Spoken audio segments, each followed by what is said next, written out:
At one point in history, there was an empire so vast that said the sun never set on it. From the icy lands of Canada to the scorching heat of India, from the distant shores of Australia to the warm islands of the Caribbean, the British flag once flew over a quarter of the world's land and ruled more than 400 million people. But this story isn't just about expanding geography. It is the tale of a small, powerful island in Northern Europe that transformed itself into the most powerful global network of trade and military strength the world had ever seen. How did Britain rise from a relatively minor kingdom to an empire that controlled business routes, reshaped global politics, and redefined culture and economy everywhere it reached? This empire didn't only dominate colonies and seas, it reshaped the modern world. It spread the English language until it became the global language and introduced systems of governance and laws that remain in place until this day.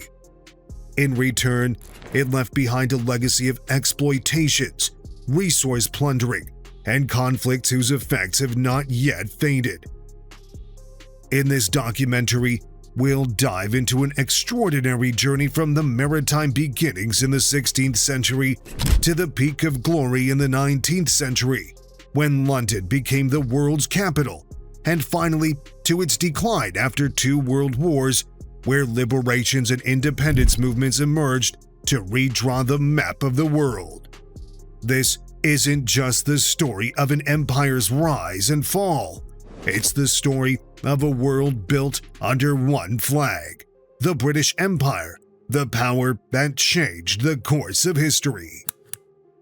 The roots of the British Empire trace back to the late 16th and early 17th centuries, a time when Europe was gripped by a fierce race across the seas and oceans. Spain and Portugal had preceded the others in the stages of exploration and extending their dominance over the New World in the Americas, while France was looking for its share of the spoils. In the midst of this struggle, England decided to join the race, one that would reshape the world for centuries to come. The first steps were taken by adventurers and merchants. In 1497, the Italian explorer John Cabot sailed under the English crown and reached the shores of Newfoundland in present-day Canada. This exploration didn't lead to any immediate expansion, but it opened the door to the idea that England, despite its small size, could become a contender in the new colonial race. At the dawn of the 17th century, the foundations of an organized colonial project had begun to appear. In 1600, the English East India Company was established under royal charter, initially as an economic and trading enterprise, but it transformed later into a political and military arm of Britain in Asia. In 1607, the first permanent English settlement in North America was established, which was Jamestown Settlement in Virginia. From there, England began to plant its foothold in the New World. The path was not an easy one. Competition was fierce, especially with Spain, which, at the time, was the first marine superpower, whereas the decisive turning point came in 1588 when Spain attempted to invade England with its legendary fleet, the Spanish Armada. The crushing defeat that happened to Spain by the hands of the English Navy was a pivotal moment for England because it opened the sea paths for the English forces. In the decades that followed, British colonies grew across the Caribbean, where sugar became the white gold that brought immense profits to the British crown. By these fortunes, England started to transform gradually from a middling European country into a rising economic force. The colonies were not merely new lands, but they became a part of an emerging global economic system. Britain took part in the slave trade across the Atlantic Ocean, in which millions of Africans were forcibly transported to the Americas to work on plantations. This dark trade was one of the pillars of the young empire's wealth, but it left a deep scar in human history. As expansion continued in the Americas and the Caribbean, England came to realize that mastery of the seas was the key to power. From this recognition grew its obsession with building a massive naval fleet, which would later become the symbol of its strength and the instrument of its dominance. So, the beginnings of the empire were a blend of individual adventurers, commercial ventures, and fierce rivalry with other European powers. At first, Britain had not set out to build an empire in the full sense of the word, yet, over time, it found itself owned a vast web of colonies and interests, which would become the largest imperial project in history. At the dawn of the 19th century, Britain had already planted firm footholds in the Americas, Asia, and the Caribbean. Yet, it had not fully risen to the rank of a global empire. What changed the balance was a series of tumultuous wars that swept through Europe, chief among them the Napoleonic Wars. Between 1803 and 1815, Britain fought fierce battles against France under the command of Napoleon Bonaparte. France aimed to dominate the European continent and perhaps the world, but Britain countered this ambition with its unmatched naval power. The Trafalgar Battle in 1805, led by Admiral Nelson, was a turning point because it cemented British supremacy at the seas for decades. And when Napoleon was finally defeated at Waterloo in 1815, Britain emerged victorious, not just as a European power, but as a global one. From this triumph began an era known as Pax Britannica, or the British Peace, spanning from 1815 until the First World War began in 1914. During this period, Britain dominated global trade routes and secured its industrial superiority through the Industrial Revolution that made Britain the factory of the world.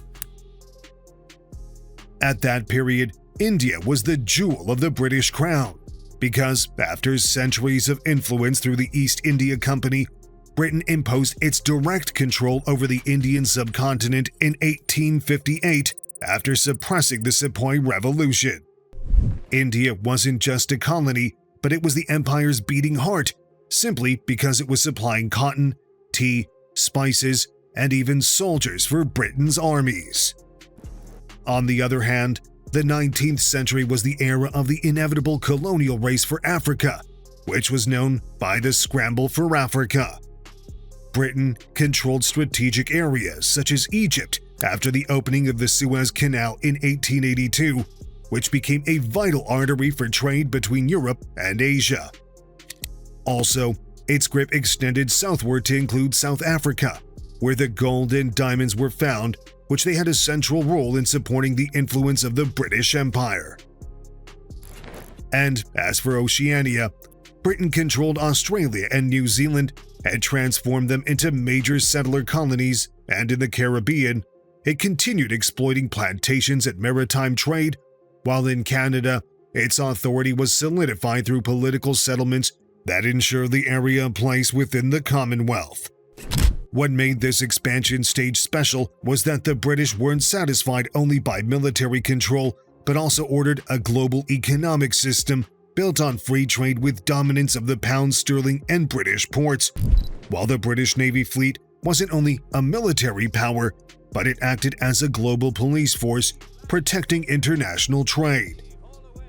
But behind this expansion, there was a resistance of people, uprisings, and violent repression from revolts in India to African resistance movements. The colonization was not just a trade exchange, but it was a system of political, economic, and military domination. By the end of the 19th century, it was obvious that Britain became a power that cannot be competed with. The empire stretched across world continents, and its character shaped by a blend of commercial ambition, naval supremacy, industrial revolution, and smart diplomacy. The British Empire had entered now its zenith of an era, a stage the world had never seen before. By the late 19th century, Britain had transformed from a small island in northwestern Europe into the largest empire in history. By 1920, its territory spanned nearly 35.5 million square kilometers, roughly a quarter of the Earth's landmass. Under its flag, there lived over 412 million people, almost a quarter of the world's population. This geographic expansion made Britain known as the empire on which the sun never sets. No matter where the Earth rotated, there was always a part of the world illuminated by daylight under the rule of the British Crown. India was the beating heart of the empire. It was no exaggeration to call it the jewel in the crown. India provided not only raw materials such as cotton and tea, but also served as a massive military base and a vital human resource for Britain's army. From India, trade routes extended toward the Far East, where Britain controlled Hong Kong, Singapore, and Malaya, turning them into major economic and commercial hubs. In Africa, the empire expanded dramatically during the second half of the 19th century. Britain controlled Egypt and Sudan, consolidated its hold over East Africa, and imposed dominance over South Africa following the Boer Wars. In Australia and New Zealand, British settlements became firmly established, forming part of the new Anglo-Saxon world. In the Americas, although the United States had gained independence in the 18th century, Canada remained under British influence, serving as a heavy presence in the Earth's western half. Britain's power was not only military but also economic and cultural. It had controlled the naval trade routes by its Great Fleet, while the pound sterling became a world currency. The Industrial Revolution provided unprecedented industrial superiority, turning cities such as Manchester and Liverpool into major production and export centers to every place in the world. Culturally, Britain spread its language, education system, legal framework, and its lifestyle in its colonies. English became the language of administration, commerce, and education in vast parts of the world, and it is a legacy that endures to this day. But behind this dominance and power, there was another side: intensive exploitation of natural resources, imposition of colonial systems on the peoples, and the suppression of any attempts at rebellion or independence. However, in that time, many Britons believed their empire embodied the white man's burden, which means a civilizing mission to develop the world. This idea mixed cultural superiority with political justification for the colonization. At the dawn of the 20th century, there was no one competing with Britain for supremacy. It was the world's largest naval power, the biggest economy, and unmatched global influence country. But, as history shows, peaks do not last forever. What seemed like an eternal empire was soon to encounter unprecedented challenges, marking the beginning of its decline.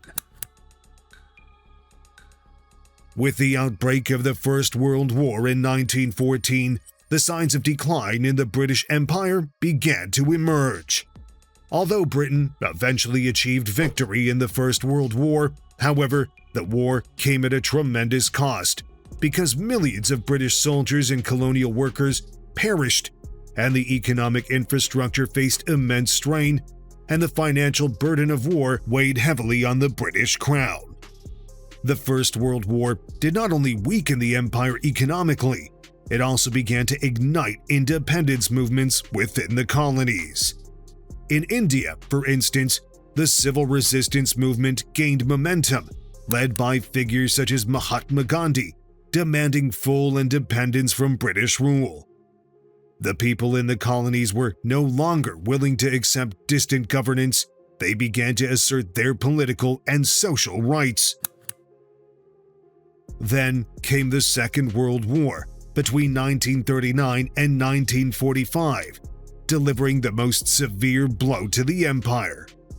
Although Britain stood firm against Hitler's threats, the conflict drained its resources The cities were destroyed and weakened its economic position compared to the United States and the Soviet Union, which emerged as the two new global superpowers.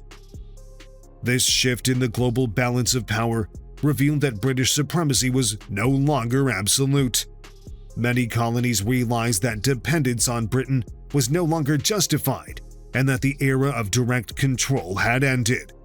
On the domestic front, Britain faced economic difficulties, rising unemployment, and high public debt, all of which hindered its ability to maintain its vast empire. India, as noted, was the beginning of the empire's retreat. In 1947, India gained independence after centuries of British control, followed by numerous countries in Asia and Africa in the subsequent decades. This wave of independence was not merely a transfer of authority, it was a fundamental overturning of the political and economic systems that Britain had imposed for decades. During this period, Britain attempted to retain what remained from its influence throughout the Commonwealth, which is a network linking former colonies and nations affected by British presence within a framework of indirect political, economic, and cultural ties. But the reality was clear that the empire as the world had known it, a sprawling network of lands and seas, existed only in memories and historical maps. The beginning of the decline was not simply a military defeat, but it was reflected in profound changes in the global economy, rising nationalist movements, and the emergence of new powers capable of challenging British dominance. The empire, which was long considered an invincible force, gradually transitioned into a chapter of history, leaving behind a complex legacy of economic and cultural achievements and between exploitation and injustice. With the end of the Second World War in 1945, the global landscape had changed dramatically. The new superpowers, the United States and the Soviet Union, established a new international system, and the war exposed Britain's economic and political weaknesses. This shift gave the peoples of the colonies a stronger sense of self-determination and started a new stage, which is the stage of the movements for liberation and independence. India was the beginning.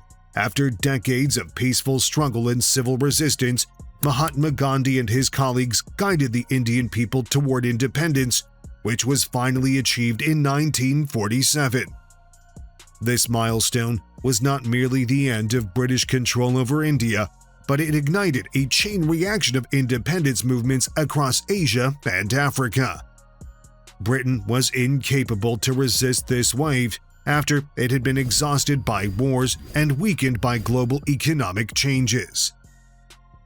In Africa, independence accelerated during the 1950s and 1960s. Egypt and Sudan, Kenya and Ghana, Nigeria and Zimbabwe all are examples of countries regaining their sovereignty after years of British dominance.